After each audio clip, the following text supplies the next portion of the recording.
This is the Constructionist Podcast, where we take ancient stories, the person of Jesus, current events and topics, and help you construct a new Christian worldview that's relevant and loving to those around you. I'm your host, Kevin Bates.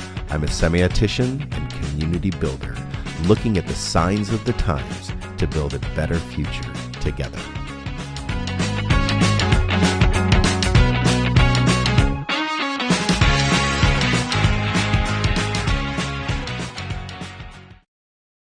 You are tuned in to the Constructionist Podcast, and tonight we are continuing our 10-part now series on the body, constructing a new you, and tonight's topic is on mental health. So we'll be discussing tonight how mental health affects our body, mind, and spirit, and how the spirit and the mind affect the body when it comes to mental health issues. This is actually going to be a two-part mini-series on mental health. And next week, we are inviting a school psychologist. She will be joining us. Her name is Tiffany Russell. She's a licensed school psychologist in a school district here within our local region in Oregon. And as this week, we're talking about mental health in general terms, next week, we're going to be talking about the very specific topic about children's mental health and early age detection and treatment options for our children. So the earlier we can detect things and recognize things, the earlier treatment can happen, the better success for their future will be. So tonight is about general mental health concepts, and then next week, very specific about children's mental health. So as the Constructionist, we desire for you to navigate your life through a framework of what's called a worldview. But yet that worldview, our hope is relevant and loving to people. So as a part of getting our house in order, it's very important to work on things, do the hard work of self in order to have a better future. And so I want to encourage you to listen to a TED.com video. It's The Benefits of Not Being a Jerk to Yourself by Dan Harris. Go ahead and after this broadcast, you can listen to that. That's a video we've been promoting through this whole series, that you can just listen to that, and there are much benefits to actually just doing self-work and working on our mind, body, and spirit, or the body, as we are constructing a new self. So in previous podcasts, we've made mention that if you deconstruct old ideas, that we have to, and we don't, if we don't create a new future, or at least a vision for our future, we end up very easily going back to the very things that we tried to reject in the beginning. I want to be so different that I'm exactly the same if we don't have a new you in front of us. A framework, or a new framework of, let's say, breaking down old habits and toxic behaviors, learning new habits and healthy behaviors to propel us forward. So we need to construct something, a vision forward in order to grab onto to be a healthier future. So this is our thinking space. We're not psychologists, we're not psychiatrists, we're not professional doctors in certain fields. We are just three people, Jake Flug, Sharia Bodner, and Kevin Bates, just having a discussion about mental illness. So if you've missed some of these broadcasts in previous weeks, we want you to go back and listen to as many as you want, or you can listen to a few. But this is going to be a mini series, 2 parts this week and next week. So we hope that you can join us for at least these 2 weeks. We did talk about goal setting. We talked about habits and toxic behaviors. We talked about self-concept and beauty. We talked about fitness and nutrition, spiritual practice and meditation. Healthy relationships was last week. Now a 2-part series on mental health. And then we're finishing out with the often neglected topic of rest. So how can you support us? First, we want you to listen. First, we want you to engage with the program. We want you to listen either tonight, in the future, or throughout the week. We want you to listen to this multiple times if you have the time, to pick up the nuggets that we try to give. But you can financially support us as well by going to resonatelife.org. Under the Give tab, you can give to us financially. You can interact with us and just be present on the chat box. For the guest chat, you can ask questions, and we will try our very best with our very best knowledge, with the tools that we've been given to answer those questions. And if we don't know, we're not going to pretend to know. We're going to tell you we don't know, and we will find out and get back to you. So, tonight we are talking about mental health. So, first of all, how are you both doing? Before we have this subject, we've had a great snow day, which meant at least I and some others on the screen worked. And so, how was your day? It was okay. I did my taxes, so it Oh, wasn't fun, but I feel good about what I accomplished. Do good. you get money Awesome. back this year? Uh, like $100. Uh, Yes. Yes. something you don't owe. Something. Yes. I don't. Jake, how are you doing today? Doing fine. Snow days mean work days for the Oh, cafe Mhm. life, but yes, that's right. it's Yeah. it's uh it's all good. It was Good. beautiful. It was beautiful snow. We got the most snow in the Portland metro region since what year? 1943 Long time ish. ago. I'm not Yeah, sure. Wow. 60 years ago, 48 70 years ago. in Yeah, one we day. got, In one day. huh? The most In snow in one one day. Yeah, day. I'm sorry, in one day. Yeah, in one snowstorm. Yeah, there was quite a bit of snow out on the ground. My daughters made snowmen, and they got out and played in Mhm. the snow, so it was a lot of fun for them. All right, well, let's start by defining some terms. And I think that terms are very important. We want to address terms first. And so mental health is basically, this is a textbook definition, but we can expound on these all that we can.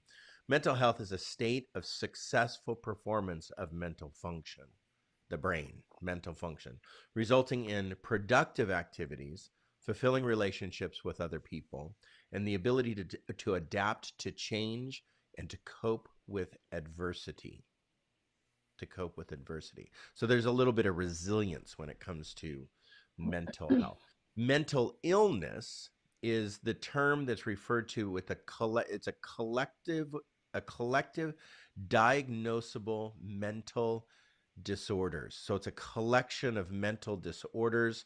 So mental illness is kind of a general term, but those are collective diagnosable mental disorders. Mental disorders are health conditions that are characterized by alterations in thinking, mood, and behavior, or a combination of all three, or one or two of those, associated with distress and impaired function. So, depression, alteration in mood and function; attention deficit, alteration in behavior and thinking and function. So, when it comes to mental illness, there is mental disorders that are diagnosable, a collection of those that actually have an impairment on either your thinking or your function or your mood, thinking, mood, or behavior. And then trauma. Trauma is a reaction or a mental reaction to a traumatic event or situation in your life that overwhelms a person in their ability to cope and inhibits them from moving, let's say, forward in a normal, quote unquote, normal manner. So, trauma is an event based situation that overwhelms you. So, post traumatic stress is a diagnosed disorder, PTSD, post traumatic stress disorder. And so that affects or overwhelms our ability, or it inhibits us from moving forward with normal manners of life. Resilience, health resilience, mental health resilience refers to the capacity of people to succeed and thrive despite experiencing trauma, neglect, poverty, illness, and such things. So, resilient people are able to succeed because they have such things called protective factors. So, protective factors then come from many things, but they're qualities that an individual possesses such as a protective factor against negativity would be optimism. Against low self-worth would be self-confidence. Just no faith in the world or yourself with a strong faith. So protective factors come from many times the outside. It builds us up on the inside, loving families, special friends, caring professionals, such things. So that's going to be, we're going to touch on some of the practical things of how to establish those here in our third application part of our discussion.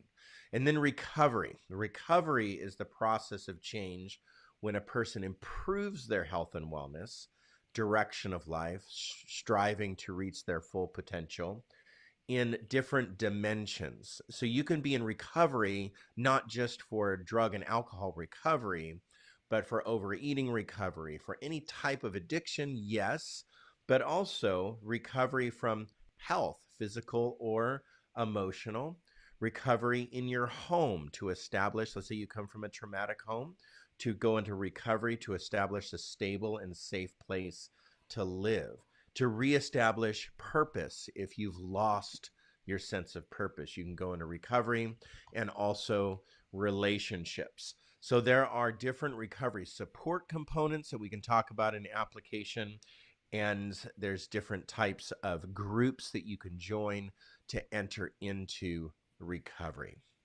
All right, so those are some definitions before we get started with our full discussion. Something that I want to address right out of the gate here is this. I am a teaching pastor, a preacher, a senior pastor of a congregation. And so I am a professional in that realm. And this is what I know about the profession that I engage in, and also the communities in which I lead, but also colleagues, what they have done and what other colleagues have done in the history of me being a preacher, and that I have witnessed myself. The church is not done.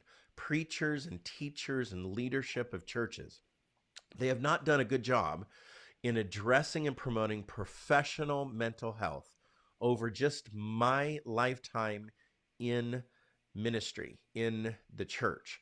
And so there's a theological practice out there that would say that mental illness either is A, made up, B, just totally like a perception that you have that's not a real perception, demon possession, or oppression. So pick something from the outside, like you are a victim of the devil, and so therefore you need demonic release, and that is a theology basically in the church. So depression is basically, they would say, is a result of not having the fullness of Christ in you. This theology, I would say, is absolutely wrong. It is unhealthy. It's not biblical. It's not something that I or this group will ever you will see us promote. We promote and believe that mental illness in all forms is real. It's not fake. It's not demon possession or oppression. It's very real. It's, as you see some statistics coming up, it's very, I would say, normal. It's very a part of our society. It is a part of our human being. And so mental illness, I believe, needs to be accepted alongside our community as a reality. And so people need to seek, if they perceive they have a mental illness or a precursor to mental illness, they need to seek professional help from a licensed professional counselor. Not a counselor that just you can go to your faith community and go see a faith healer or some quasi-faith type counselor. No, a professional counselor. Spiritual directors are for spiritual things, for spiritual direction. Counselors are for counseling, for therapy for mental illness.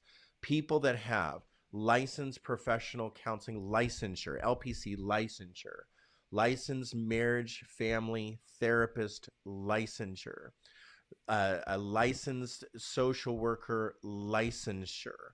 So people who have licensure, specific license for therapy and counseling.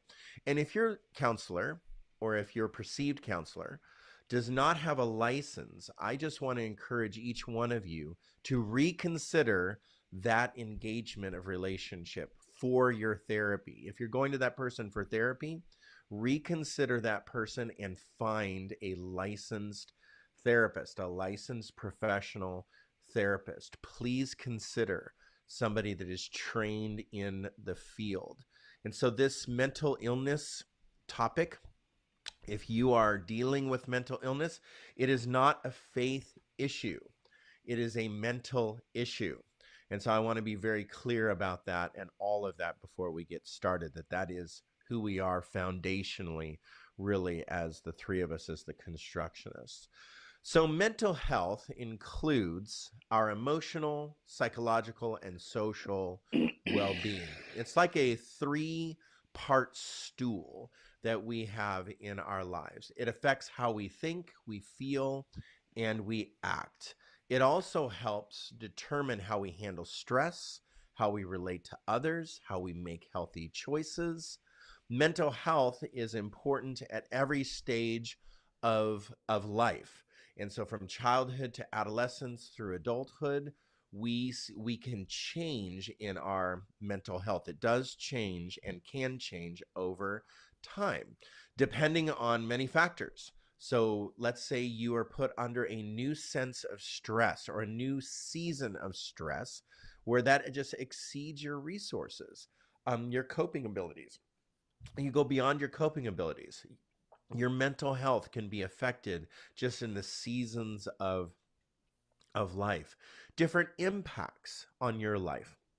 For those that have ever been pregnant, that have a child, it is very common then post birth of the child to go through a season of a depression or a season of just mental illness for that season. So seasons can change in our lives that can be a catalyst for a form of mental illness. So my example there is maybe going beyond coping abilities. There is no shame behind that. There is no evil spirit behind that. There is no oppression or invasion by the devil in your life. It is normal. And I wish that we could look at mental illness more as just alongside of who we are, learning to navigate through different seasons and different mental health issues that we have. So mental illness is amongst the most common health conditions in the United States. If you just look at the statistics out there, 1 in 5 Americans will experience a mental illness in a given year. 1 in 5 children, either currently or at some point during their life, have had a serious, debilitating mental illness. 1 in 25 Americans live with a serious mental illness, such as schizophrenia, bipolar disorder, or a major depression. So mental illness is common. Mental illness is a part of our culture. And the beauty behind this topic, my hope is that we would speak about it in such a way that would motivate us to seek the resources we need to grow through the seasons and the challenges and the illnesses that we have as we just our experiences change, our age changes, or our situations change. So there's no single cause to mental illness. There's no single reason. There's a number of factors that might contribute to it. Maybe there's a handful of factors that you or your counselor, your licensed professional counselor, can identify with you that can contribute to the risk of mental illness. And so we're going to talk about some of those things in the application portion, some very practical things for resilience, but maybe adverse life experiences. So just trauma or history of abuse, rather, child abuse, sexual assault, witnessing violence, and such things. Those things can contribute. There's factors there that contribute to the risk of mental illness. Experiencing ongoing chronic medical conditions, cancer or heart disease or diabetes, or maybe just some physical ailments, or maybe maybe your physical abilities all of a sudden change. You're not able to walk anymore, you're not able to talk anymore, maybe you've experienced a stroke or something like that, where your physical body changes. That can be a risk of that can be a precursor to the risk of mental illness, just because of the change. Biological factors, chemical imbalances, the use of substances can uh, uh, accelerate the risk of mental illness. So, one thing that I just want to be, as I close this introduction, one thing that I want to be very uh, careful of and clear in is there's a challenge to mental illness actually in our culture. Not only is there a challenge to mental illness in our faith communities and what leaderships of churches have done to the idea of mental illness or professional help or the use of antidepressant medications and such. Um, if you're on an antidepressant medication, and if you hear something like from a faith leader, you don't need that anymore, you can get off of that, drop your pills. Please do not do that. That faith community leader does not know what they're talking about. You need to walk alongside somebody that's professional. That's because mental illness, the reason why these things are said, or our culture has such a challenge, our faith community has a challenge, is that can be summed up in one word, and that one word is stigma. Mental illness is in stigma only reserved for that group of people. Whoever that group of people that we point the finger at, that's who the mental illness is for. I'm not mentally ill. They're mentally ill, whoever they are. So mental illness in our culture has a stigma. And stigma can be, all stigmas can be described with three words. And the first word is stereotypes. The ideas that we have around mental illness, the stereotypes that we have, that leads to prejudices or beliefs against. So we have beliefs against those that are mentally or struggling through mental illness, which leads to discrimination. So we have these ideas about mental illness because we don't understand it. We have prejudices about mental illness because we believe something about it, and then we take action against it in discrimination. So that's what stigma is. And stigma has a lot of fear embedded within it. And because we all have developed over a long period of time a stigma about certain things like mental illness, we as people, when we are struggling, we are afraid to reveal that struggle to others. And that vulnerability that we might have is created many times by this idea of stigma. So we have real fear behind the mental illness potentials that we have in our lives, in our cultures, in our families. It can be a family thing where families won't accept it. It can be a friend thing where your friends don't accept it. It can be a faith community thing. No matter how healthy you think your family, your friends, or your faith community is, if they have a stigma about mental illness, that means that the family, the friends, and the faith community do not have a proper relationship with mental illness. They're not looking at it as a real factor. They're not looking at it as a reality. So let's say in a stereotype with mental illness, somebody that has mental health challenges, a lot of times we think, we meaning our culture and our faith communities, a lot of times we think this incapable, you're fragile, you're dangerous, you're never going to recover. So there's lots of stigma or stereotype ideas behind mental illness. And then We have a prejudice. We believe that people are less than.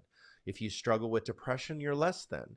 If you struggle with some other form of mental illness, OCD, you have a problem. You're less than. And every problem that we can label another person with means that they're just less than. And then discrimination. There's social discrimination, where you don't want to live next door to somebody that's mentally ill. You don't want to work with somebody that's mentally ill. You don't want to marry into that kind of family because, of course, those genes are going to be passed on to your children, mental ill. So we have these discriminatory practices that that we look at somebody and go, oh, you struggle with depression? Really? Are you able to work? Are you able to get out of bed? Are you able to leave the front door? Do you struggle crossing the welcome mat, leaving your house? I mean, we all have these like discriminatory even words or thoughts about it.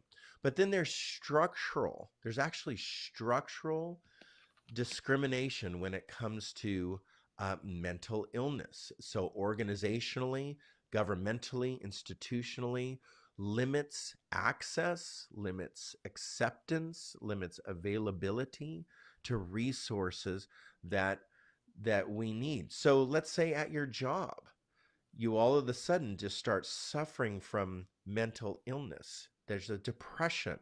Maybe your work is so stressful that all of a sudden you don't have the coping mechanisms. Your resources are depleted. The bucket is dry, and you begin to go through a deeper sense of depression. Does your environment that you work in, do they accept that? Do they have the resources? They have a gym on campus. Do they have resources for you to take care of your mental health on campus, or at least to refer you in a very acceptable, accepting way to resources around you?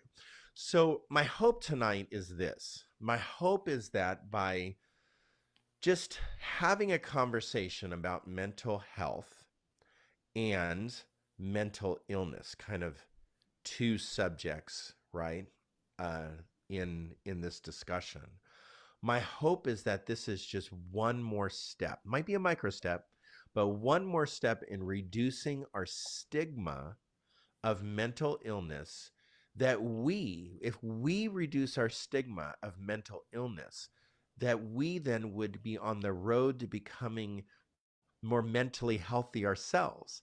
Because I think that if we really struggle with mental illness or stigma of mental illness, we definitely run the risk of actually not recognizing that in ourselves. So with that in mind, that's our topic for tonight. We have 3 different sections: the theology, the science, and the practice of mental health. And so Shreya's first up. She's going to talk about the theology of mental health. Can I butt in real fast, Kevin? I think it was a great intro. I Yeah. just wanted to add one thing to it.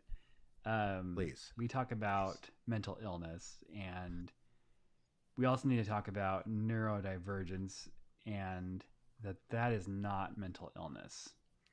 And so when we talk about autism, talking about dyslexia, ADHD, stuff of those nature, that is not mental illness. That we're talking about something else when we say that specific term, and those ideas do not fall in that template. So in my research for tonight, and we need to ask a professional about this, that mental illness a symptom of mental illness can be attention deficit. So I think I'd like to ask a professional that, like, is ADHD or ADD, I know that the two terms are interchangeable in our culture, but I know that ADD is the old term and ADHD is the more acceptable, common term. It would be really interesting to ask maybe Tiffany next week if ADHD can be a reflection or a symptom of mental illness. Or is it just ADHD alongside mental illness? It's a good thought. Yes. Not that yes, it's a good thought. It's like, yes, I'd like to ask.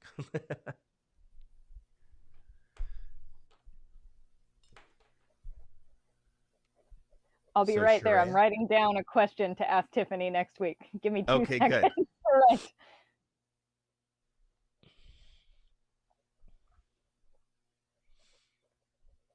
Okay.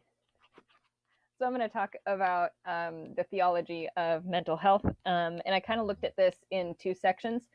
So I want to talk about what the Bible says about mental health. And I also want to talk a little bit about what the church has said about mental health. And I know Kevin touched on that a little bit. What I have is a little bit different. So with the Bible, there's been a tendency in the evangelical church to treat the Bible like it's an answer book. Many of us who were raised in the Christian tradition or have been here for a long time were taught this.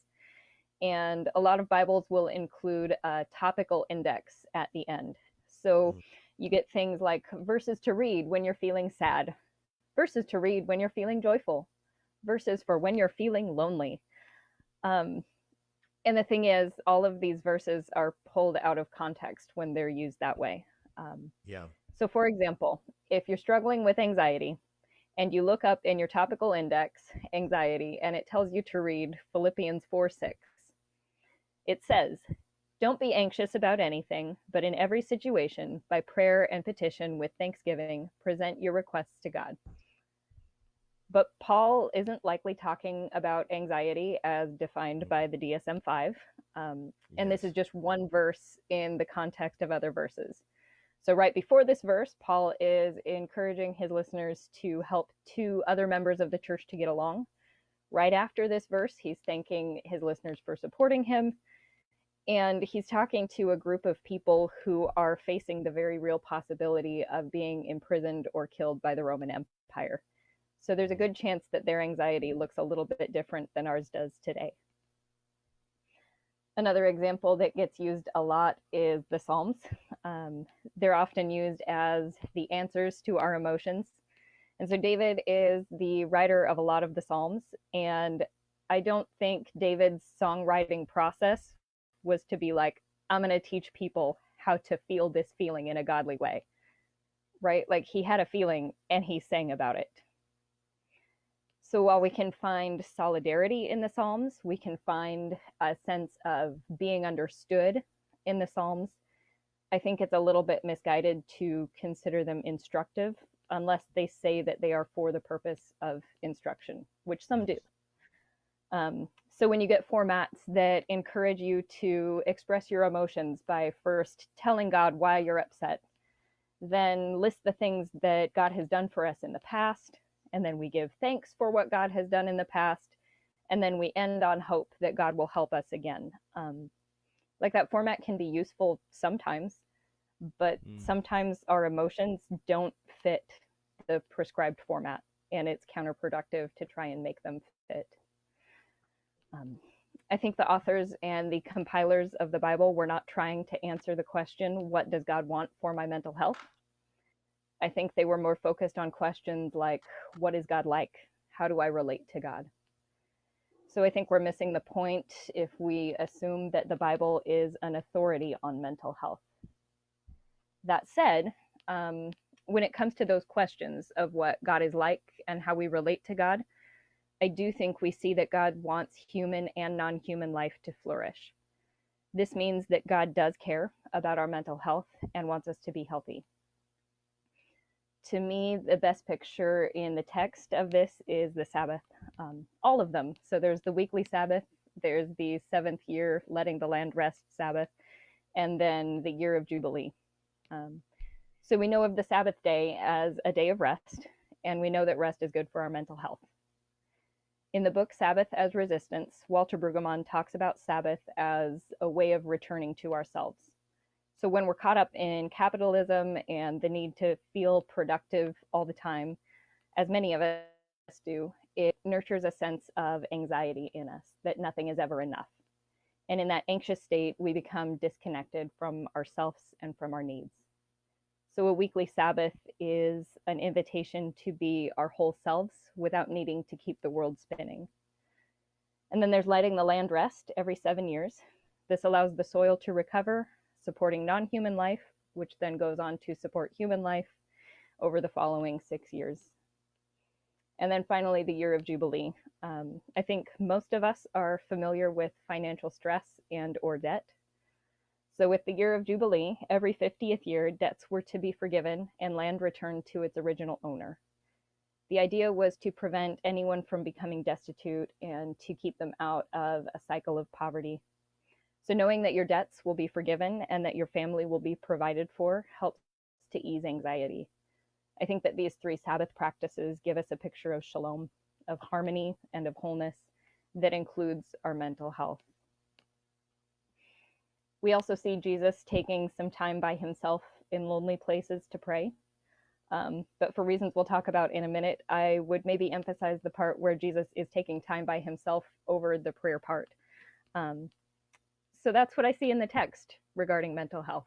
Do you want to take a moment to talk about that, or do you want to go straight into the church?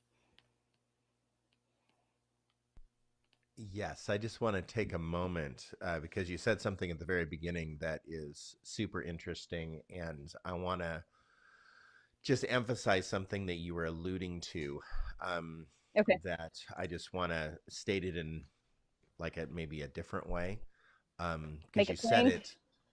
Well, no, you were very plain, and it doesn't need to be restated. I guess just emphasized. The Bible is not an authority on science. Mm-hmm. And that's something that we really need to wrap our heads around. The Bible, we need to make the Bible do what the Bible was meant to do. Yep. And that's not what the Bible was meant to do. The Bible was never to be an authority on science, and the Bible was never to be an authority on psychology. I believe as Christians with the Bible that we can walk alongside our mental health and psychology, and also walk alongside science very closely.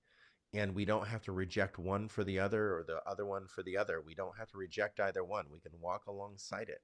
And many things marry each other that we can see. But the Bible was never meant to be an authority on psychology.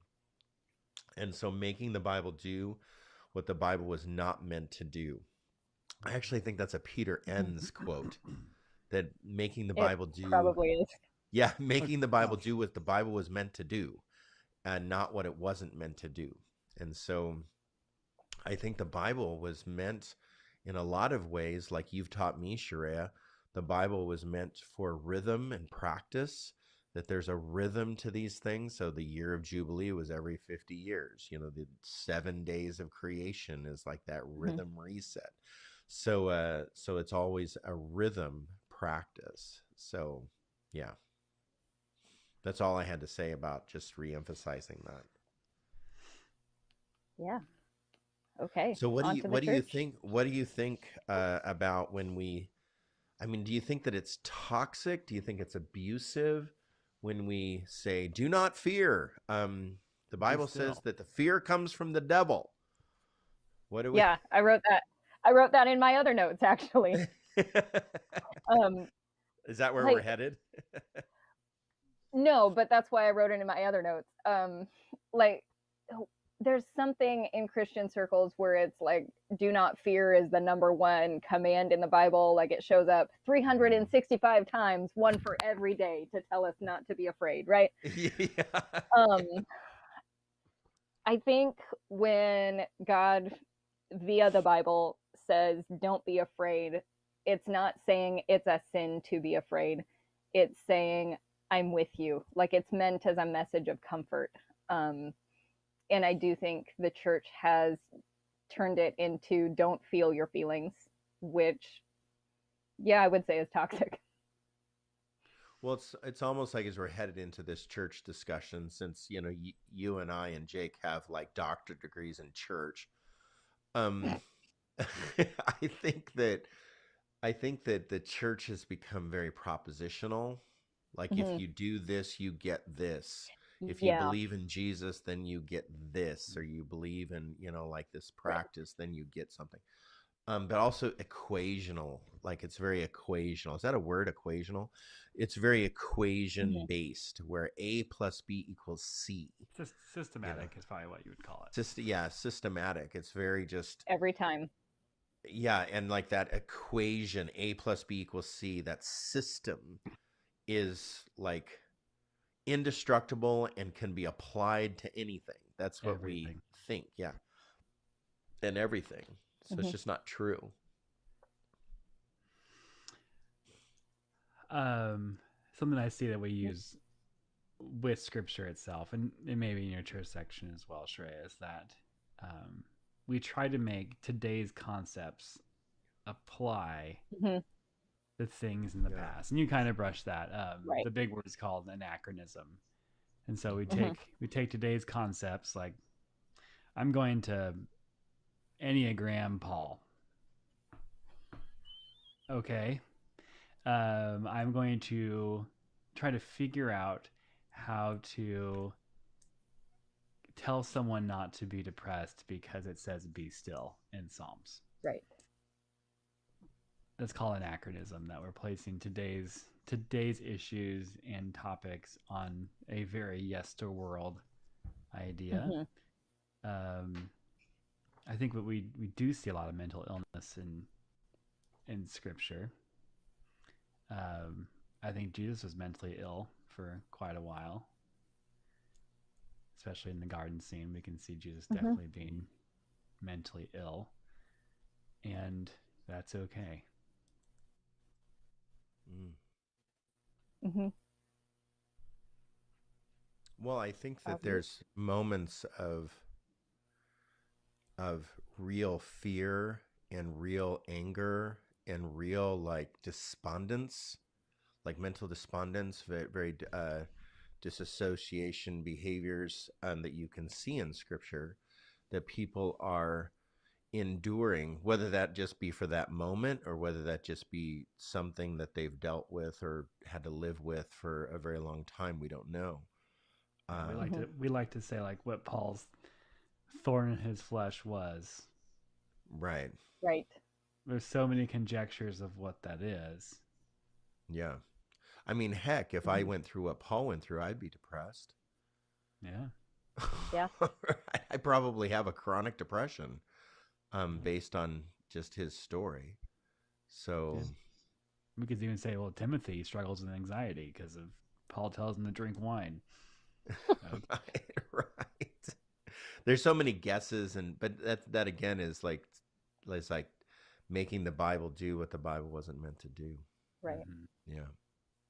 Well, let's talk about that church. Yeah. Let's rail So on I it. think okay.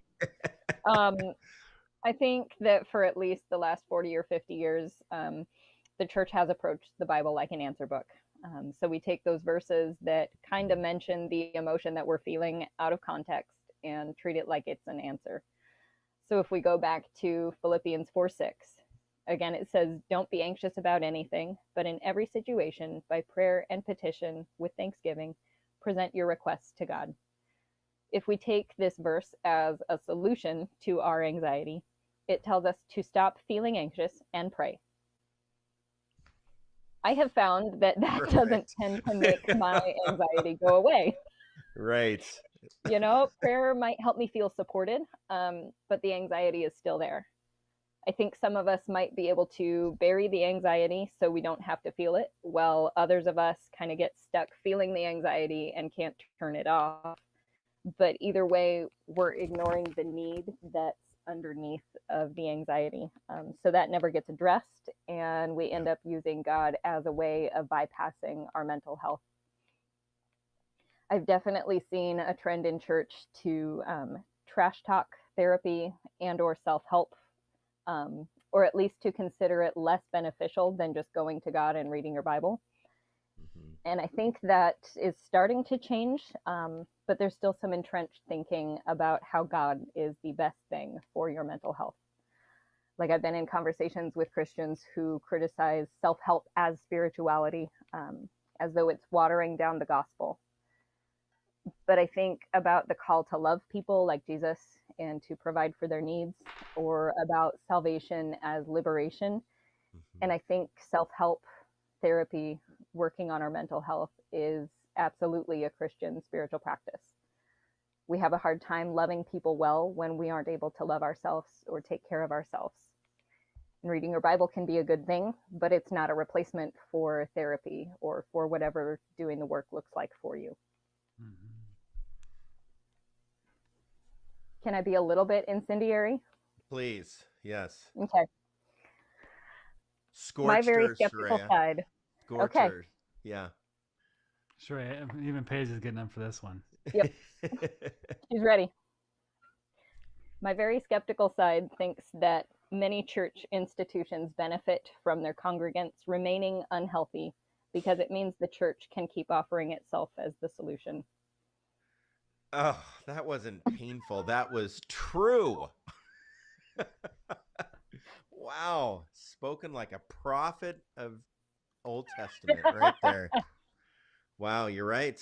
Well, I think that, I mean, if I was vulnerable and honest, I've been a part of that. I mean, you can't be a preacher for 25 years and not be that, what you just said. That if we preach a certain way or we speak a certain way about certain topics, keeping our congregants close, right? And that happens in all ways, like not just with topics of mental illness, but keeping our congregants close with just the subject of shame. Yeah. Yeah. I think that's a learned behavior of going back to that's what they were taught. That's what Right. they said that they should be able to do.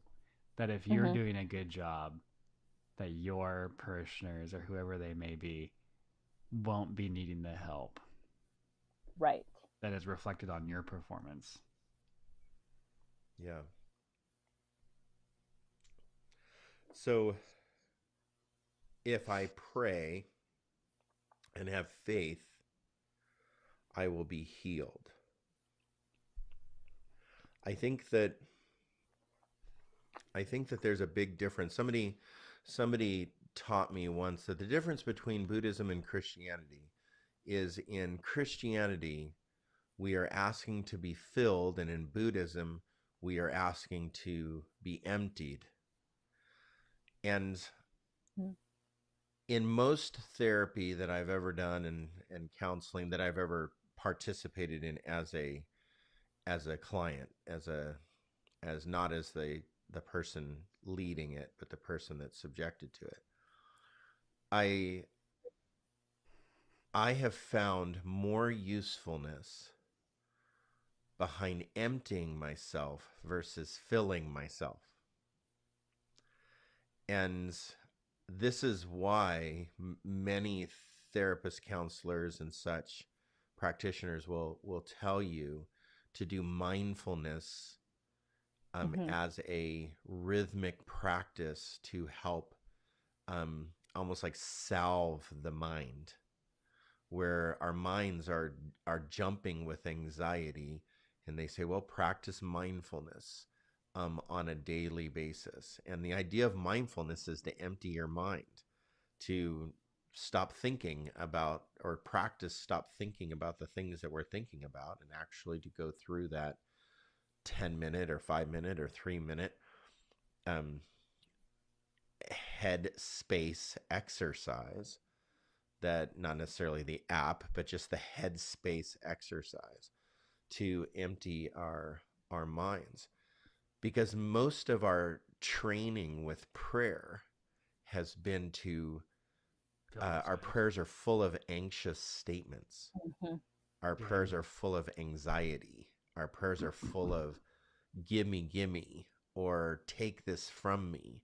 And it's a focus on not emptying the mind. It's a focus on the actual issue. So even the way that we've been trained to pray really does not produce much psychological evidence that is grounded that actually does anything for our mental health. But it's not supposed to do anything for us, right? What? But it's not supposed to do anything for us, right?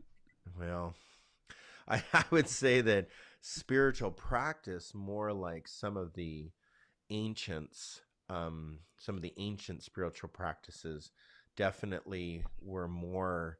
That was tongue in cheek, by the way. Oh, I know. Was more emptying your mind, become at one with like your mind or the practice. I think that we used to have more healthy practices, but now our prayer life is so transactional. I'll do this for you, Mhm. God. I'll make you a deal, right? You take this from me, and I'll do this for you. It's very transactional, actually. That it creates even more of a mentally unhealthy environment in which to So live. prayer, meditation should be Yeah. a wow, I lost my train of thought. Should be a detachment from the limbic system, Right. where all we are doing is just speaking out of that the entire time. We're speaking out of the Mhm. anxiety, out of that fear, out of that. And so when we're afraid, we're driven to pray. But I think prayer was more designed a long time ago. I think before even Christianity was a thing, long before, that prayer was a detachment from the anxiety of having to sustain your own life. Mm. Mm.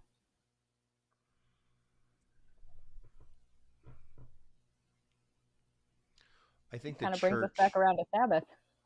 Oh yeah. Totally. Yeah. I think, and then going into Sabbath also an emptying Hmm. of Mhm.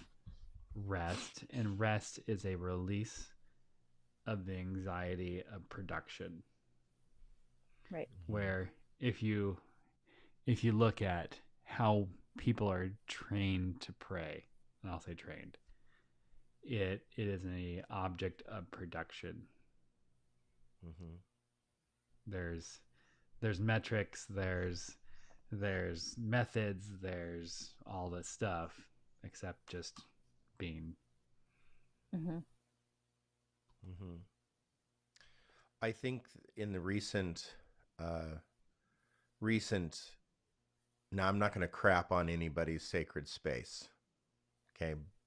Although we do have to be very careful when Are you, we. are you crapping next to it? I might be crapping next to it, and you might smell it.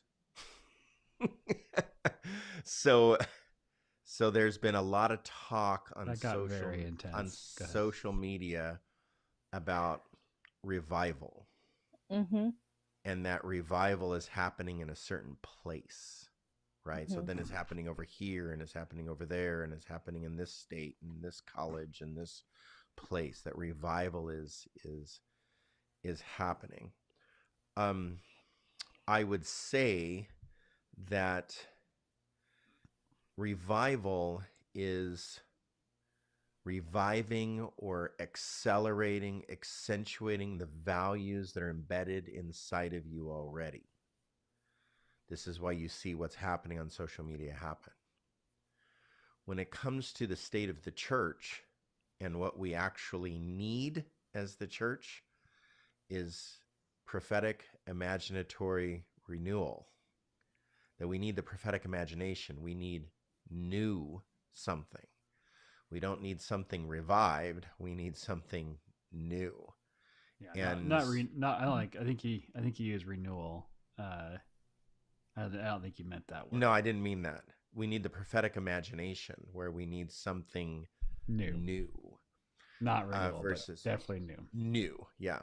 Um, and we need that fresh voice and like let's press the stop button and not a do-over.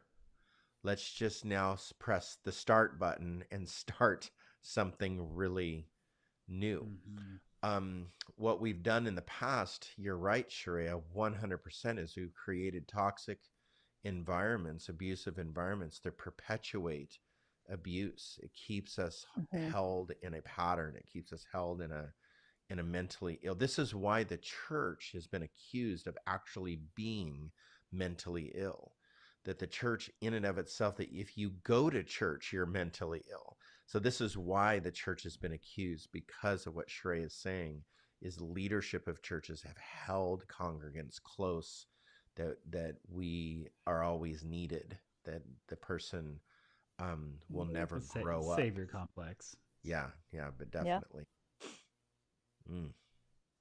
That is an accusation of the church that I don't think is not, it's not unfounded. It's very founded. And we need to Mhm. take heed to what you're saying and not just blow it off as not real. It is definitely founded.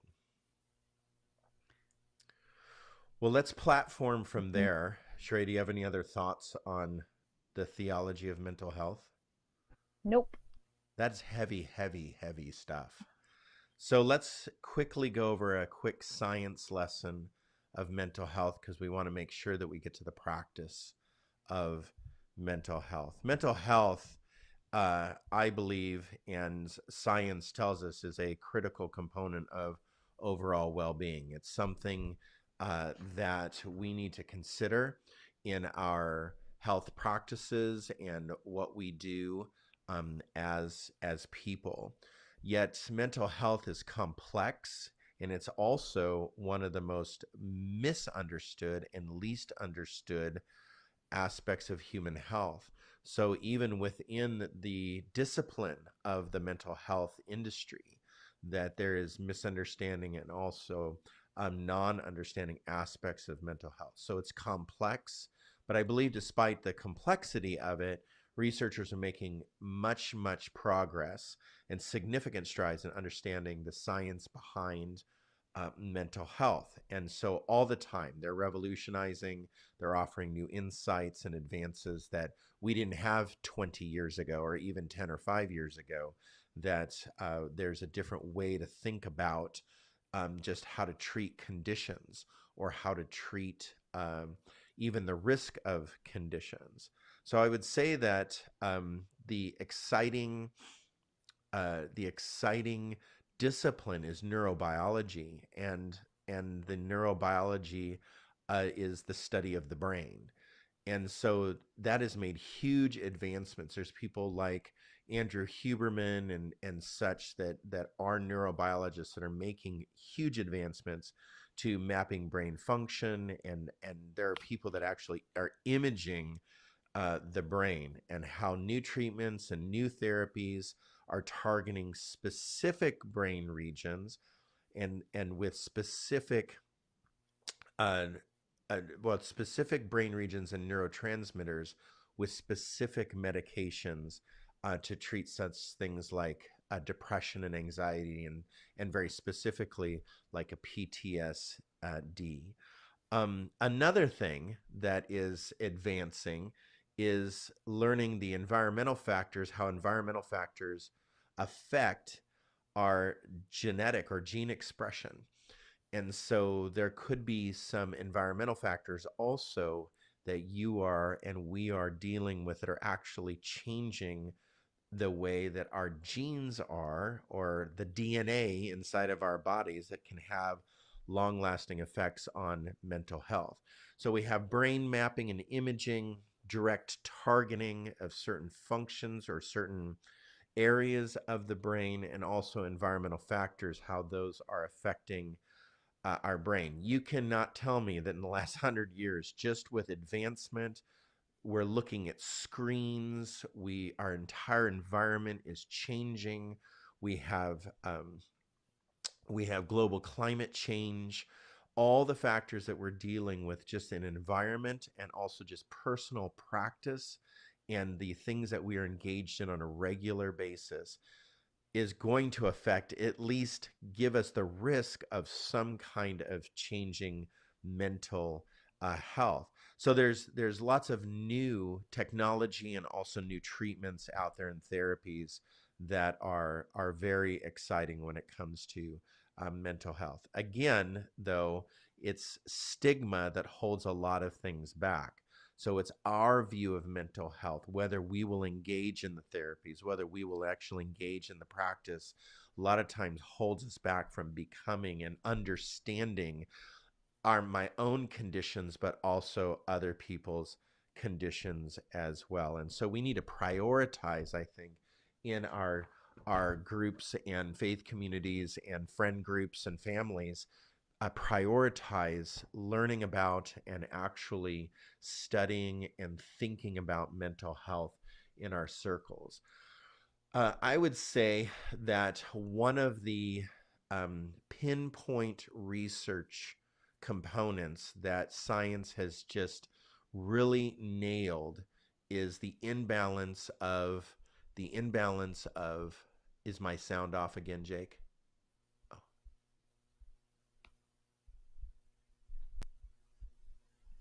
there we go. Is that better? Perfect. Thank you.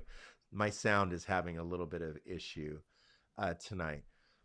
But science has really nailed the imbalance of chemicals within the brain, or neurochemicals. And neurochemicals are the chemical messengers, right, that carry, boost, and balance signals between neurons, nerve cells, and other cells in our body. And they can have a wide effect on our physical and psychological function. So, if imbalance occurs within our neurochemicals, the brain can't communicate properly. The brain can't communicate effectively, and that can inhibit our health or our healthy and safe responses to self and others when we endure a stimuli. So, whatever that stimulus is, whether that be a trauma, whether that be a scare, you're scared, or whether that be just a new environment that we're dealing with, that can create that actually the imbalance of neurochemicals can inhibit our healthy and safe responses to such things. So one of those neurochemicals is a common one is adrenaline. And adrenaline is a hormone that basically makes your muscles contract. It regulates your heart rate, your blood pressure, but it also triggers our stress response, and it's called our fight and flight response hormone. So too much of this hormone can lead to chronic stress or difficulty in concentration or dizziness or fatigue or anxiety, and eventually into an anxiety disorder. So, an imbalance of adrenaline in our bodies can affect our mental health. Dopamine, maybe you've heard of dopamine. Dopamine is a neurotransmitter that is our reward center of our brain. It enables us to see rewards and go after them. So, oh, the shiny thing is over there, and I need to run over there and get it and win that thing. So that dopamine seems, well, that's just kind of seems fickle, but it helps regulate emotional response when we are enduring some kind of stimulus. So too little of this may be related to addictive behavior. Too little of this can be related to cravings and compulsions and depression and really loss of motor control if you don't have enough dopamine. Too much of this can be related to disorders and mood swings and psychoses and symptoms often related to schizophrenia. So dopamine and adrenaline, maybe you've heard of those two, but norepinephrine, kind of maybe just a harder word, but maybe not as popular, is that hormone that helps mobilize the brain and body into action. So it affects blood flow, it affects alertness, it affects heart rate and reaction time with our body. So too little of norepinephrine can be related to lack of energy, lack of focus, symptoms common related to depression and attention disorders. And so norepinephrine, an imbalance of that or too little of that, too much of that can lead to a hyperactive response under stimuli or stress response or anxiety. But then the most common one that's talked about a lot with depression is serotonin. And serotonin is the neurotransmitter that helps regulate mood. It helps regulate social behaviors, appetite and digestion. Serotonin regulates that, sleep and memory, sexual desire and function. So all those are definitely related to the balance of serotonin in our bodies. So too little of this neurotransmitter can be related to high stress. Too much can be related to anxiety or anxiety disorders, depression, obsessive actions and thoughts, maybe even an obsessive compulsive OCD disorder. So they've come out and really honed in on what they call SSRIs. And an SSRI is a medication called a selective serotonin reuptake inhibitor. So that's basically in the description of the name. And so it keeps you from uptaking or using serotonin. So it's an antidepressant medication prescribed to treat depression. And in severe cases of depression, it's used along with cognitive behavioral, such things as cognitive behavioral therapy, going to a therapist. And I would recommend that for anyone that finds themselves a need to be on a medication, is to definitely definitely see a cognitive behavioral therapist or a talking therapy and such things like that, to walk alongside a therapist when you are at least on a regular or semi-regular basis, if you find the need that you are on a serotonin reuptake inhibitor. So basically, SSRIs stop or delay the body from absorbing or reabsorbing the substance serotonin.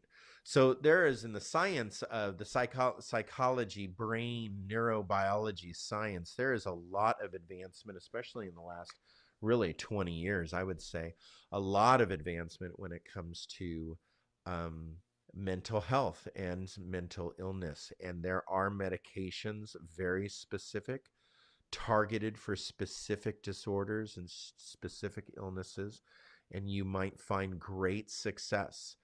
I know friends personally, I have family members personally that are on medications that were literally, I would say, totally missing the mark in life. They weren't able to function. They weren't able to turn in homework. They weren't able to complete projects. They weren't able to just really function on a regular basis. But through SSRIs and some other medications, are able to function and really hit marks, and they're finding great success in their life today that they weren't 5 years ago. So I want you to all consider something like that, along with a therapist, a licensed professional counselor. Jake, talk some application to me, to us.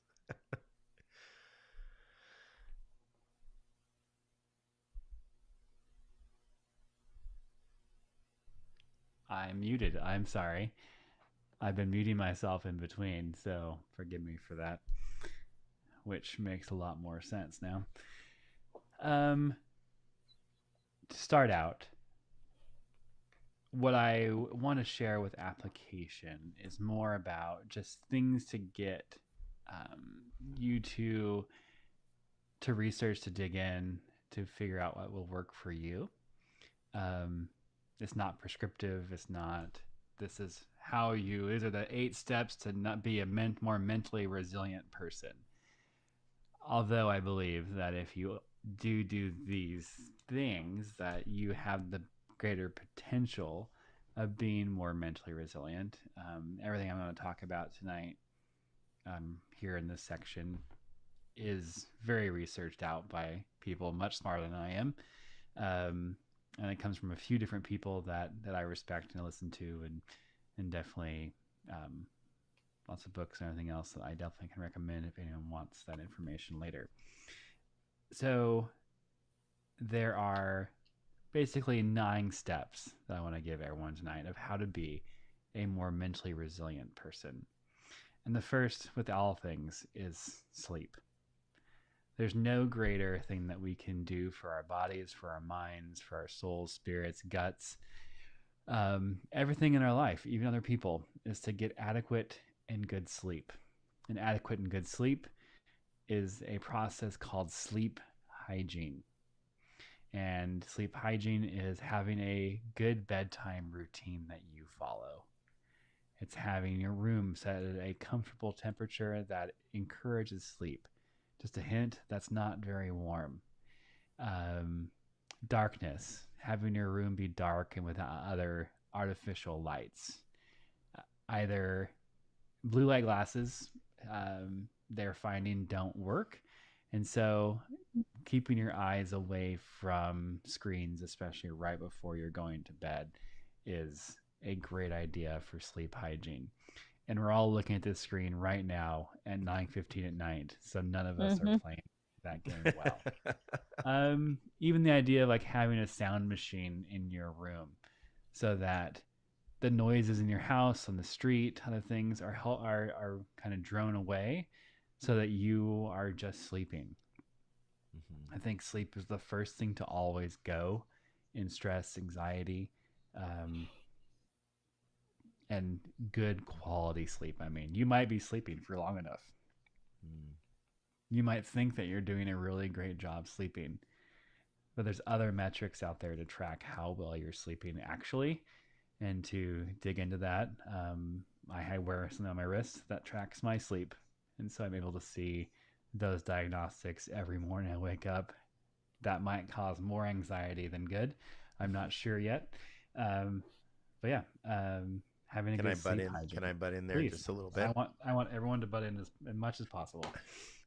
So with sleep, what I have found in my life, just to give my practice out, is I sleep with a sound machine. And a sound machine is just a month? Longer than that now, I believe. It's been longer than a month? Yeah. Like a major change, right? So I made a major change in my sleep because I wasn't sleeping well and it was causing a lot of challenges for me.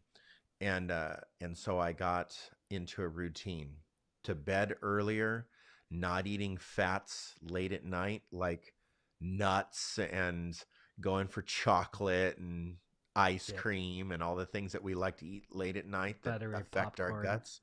Yeah, peanut butter and jelly sandwich at midnight. So trying not to eat late at night. And then going to bed earlier, that just, seems practical. But then sleeping with actually a sleep machine that makes a white noise or an ocean noise. You can use your phone or whatever to create a sleep environment that kind of knocks out some noise around you. But one thing that I went in for is I went in for a sleep apnea test. And many people struggle with sleep apnea. It's not necessarily based on how much weight you're carrying. It's not necessarily based on anything really, sometimes physical. Sometimes it's neurobiological. I have a family member that has a neuro-styled sleep apnea. His brain tells him to stop breathing. So that's when it gets quite scary.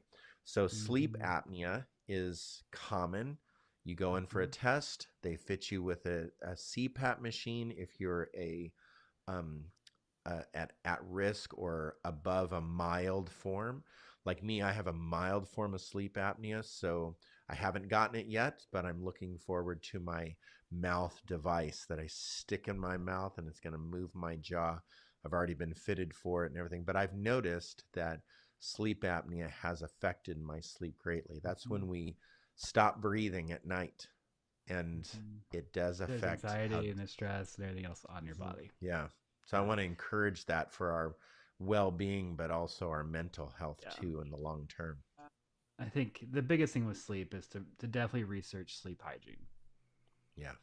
And then to get diagnostics around your sleep so you know how well you're sleeping. Everyone's iPhone can be a sleep diagnostic. There's apps on there. Some are free, some are paid for, that you can at least somewhat tell what's going on. But I think about like Oliver and trying to get Oliver to go to bed. There is a definite routine that we have to go through in order for him to go to bed. Bath time, TV time, or books. Hopefully books. TV is not the best, but sometimes it happens. More than often, it doesn't. And then moving on to, does he need more food? Does he need water? Where is he at biologically with his food? And then slowly ease him into bed, calm, peaceful, quiet. As adults, we are no different than that. So sleep is the utmost importance, and is a thing that can change our mental capacity, mental resilience the most. So definitely sleep. So the second thing is exercise or movement. Every day, just move. It doesn't matter if you're hitting it super hard. It doesn't matter if you are running a marathon or not. But really trying to move every day. Just do one thing. Just walk into the door of your gym. Just walk around your block. Just do something for your health every day that is movement based. And that will help you sleep better at night, but also releases endorphins into your bloodstream, which goes into raises your dopamine. And so you will be a happier person at that point as well when you exercise. Any thoughts about that one? Exercising late at night is not good for sleep. So if you're attempting to get a good night's sleep and you're working out at 10 o'clock at a 24-hour gym, that might be the only time, and that's hard, and I understand that difficulty. Yet just know that amount in men, like that amount of testosterone usage and release is going to be very difficult to sleep right afterwards. Yeah, and I think something we miss with sleep as well. We were not designed as nocturnal animals. And so Yeah, we're very diurnal. Yes, definitely. And so as much as you're able to be on a regular rhythm with the sun in your sleep pattern. When I travel, I'm on the equator. That is when I sleep the very best, and it is odd. Sun goes down at 8, comes up at 8, right? And so as a human, like, we were designed to be in that environment. And so your sleep definitely scores. Exercise, nutrition, and hydration. What you take into your body directly affects how well your mental resiliency and your mental health is. And so if you're eating good and healthy and whole foods, your potential to have greater mental resiliency and greater mental health will be there. If you're hydrating yourself, and you can go back and listen to our podcasts, 2 of them actually, in this section about diet, nutrition, and exercise. We didn't get to hydration much. Did we? I forget about this.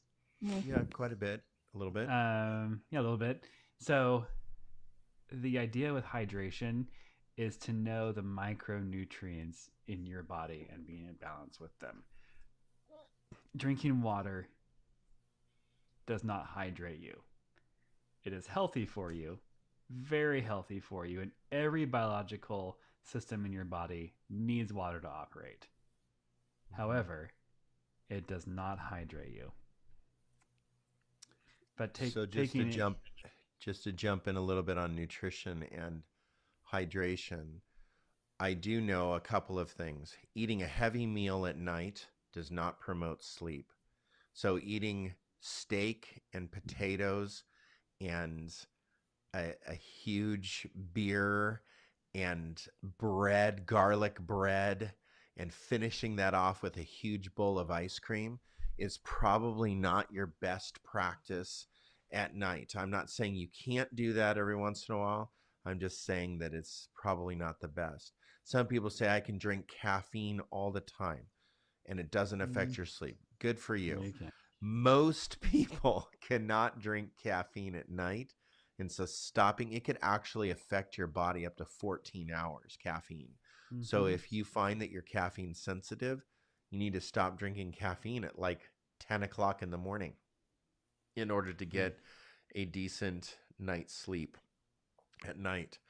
There are studies that suggest that eating a small amount. Now, when I say small, I mean like small. So 30 grams or less of carbohydrate, pure, not sugar, not mixing in a spoonful of sugar, not sneaking some ice cream. Define sugar at that point then. Simple refined sugar. Okay. maybe take a couple of mango fruit, dried mangoes, just like maybe one of a mango leather that you got from, a health section of the grocery store, or something small, maybe a fig, something that has about True.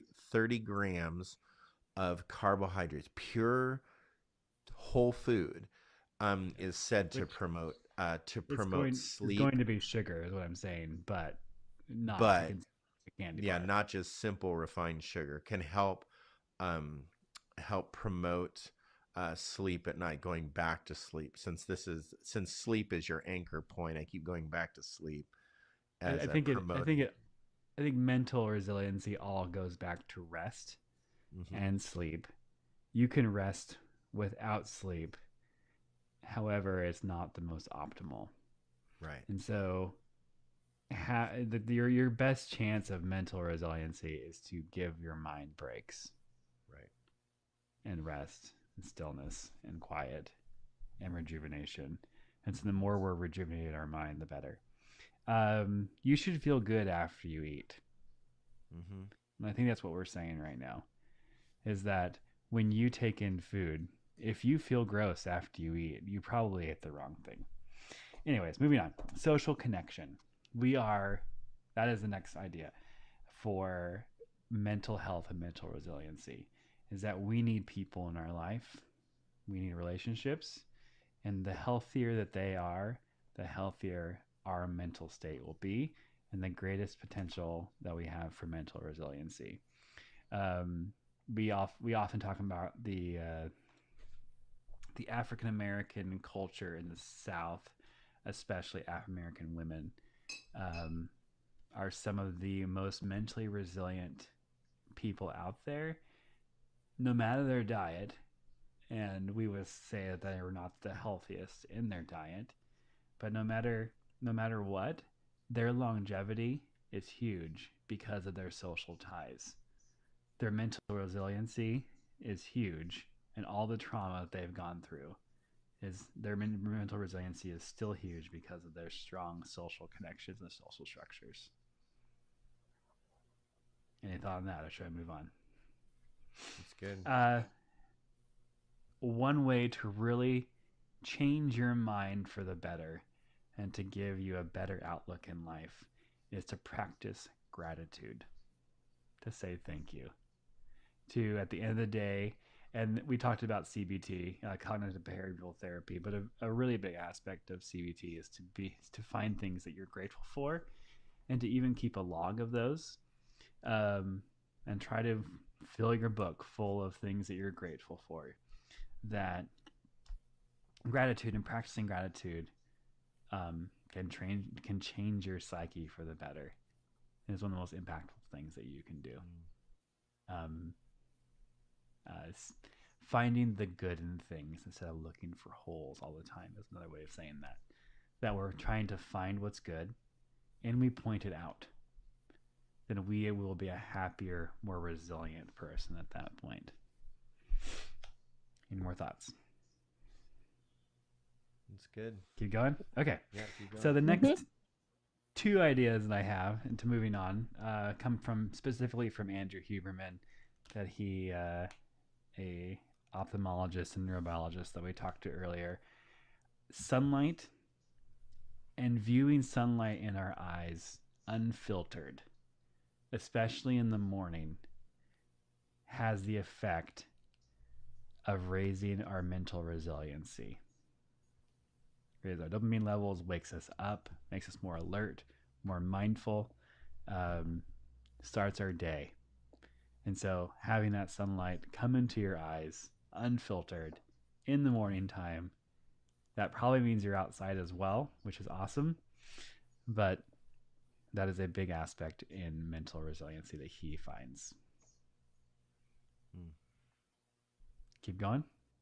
Yeah, it's good. Okay.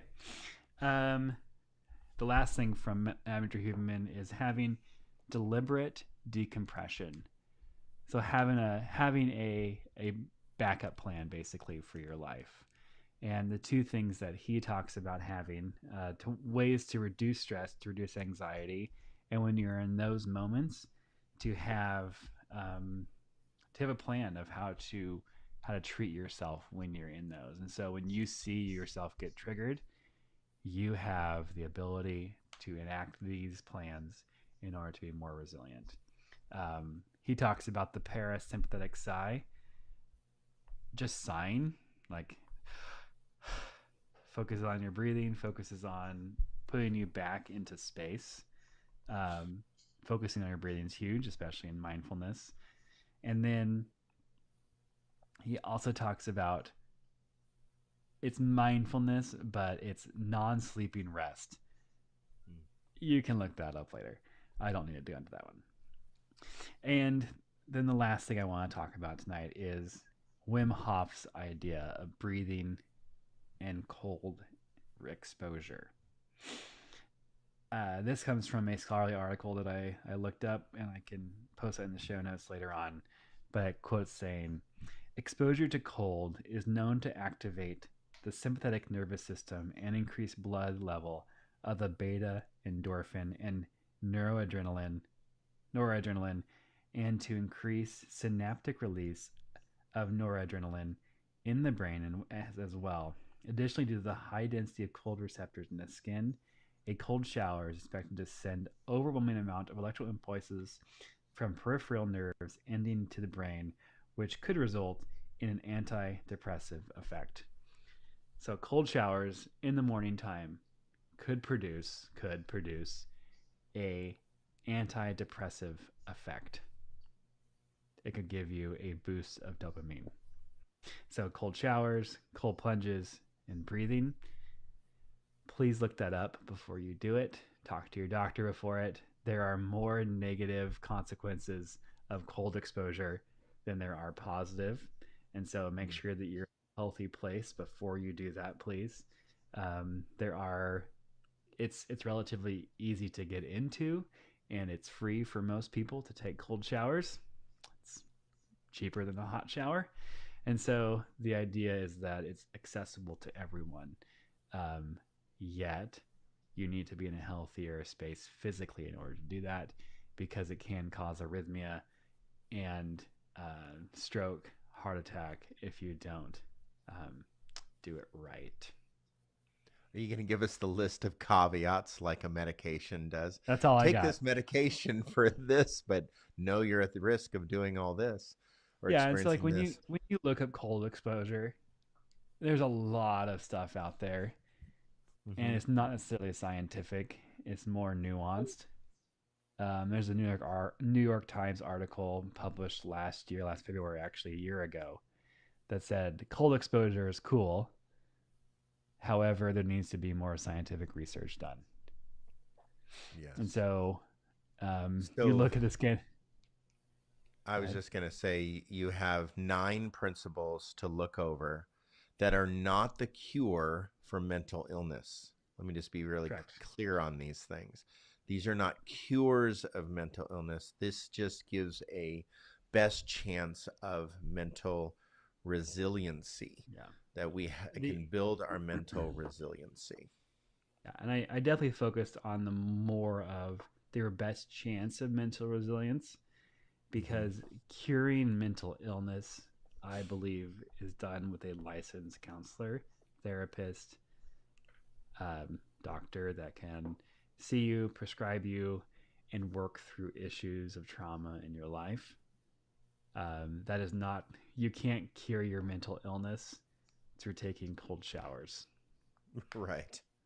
And so that is just giving you the best chance to set your brain up to change.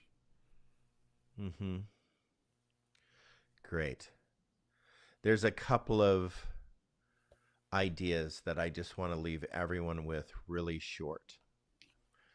Number 1, if you perceive, think, or feel like you are struggling with even the risk or the preliminary environment of mental illness, we want you to see a licensed professional counselor.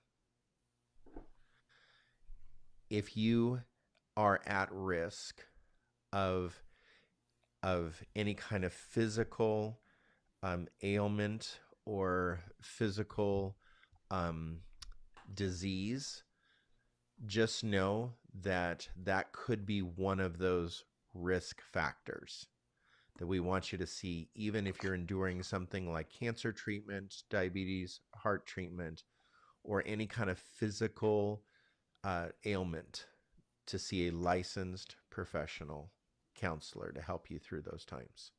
If you're under stress, if you feel or perceive that you have maybe some uncontrolled anxiety, anything like that, a licensed professional counselor. There's different types of counseling where there's DBT, CBT, there's different forms of talking therapy, which is cognitive behavioral therapy. Those are all practiced by licensed professional counselors. But I'm going to end with this. I'm going to put this in the show notes. If you know of anyone that is suffering from depression, anxiety, panic attack, disorder, or if they're going through a season of depression that hasn't been diagnosed, that you perceive someone or yourself and you are at risk of suicide, I want to give you this number. Call 988. 988 is the Suicide and Crisis Hotline that is a nationwide service. You don't have to call it if you're afraid to call it. You can text it, 988.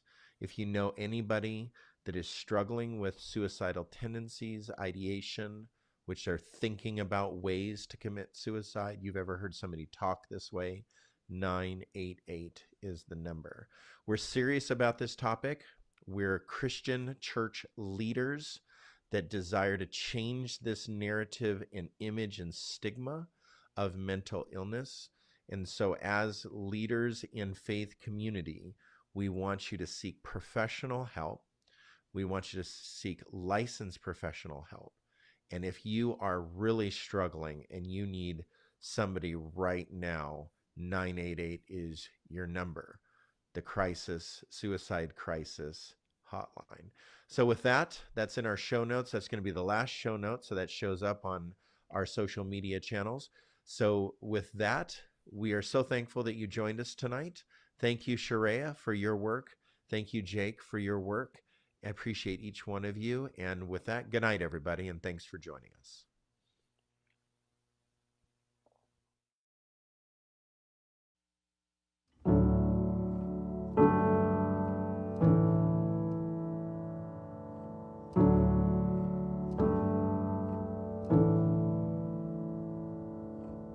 Gracious Father, we give you praise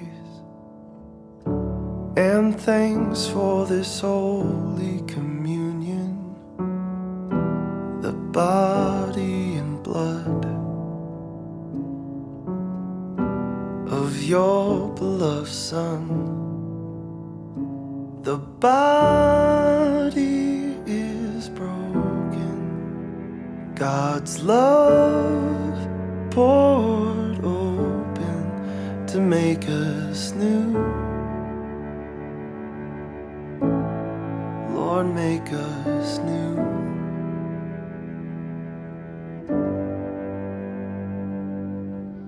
Abba, Father, we bless your name and take part in this holy communion.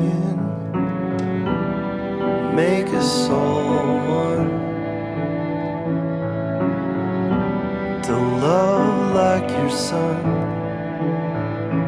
The body is broken, God's love poured open to make us new. Lord, make us new.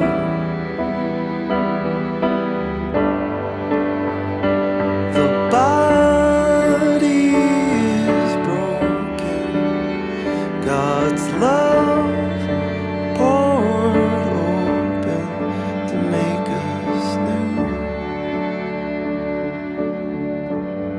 Lord, make us new.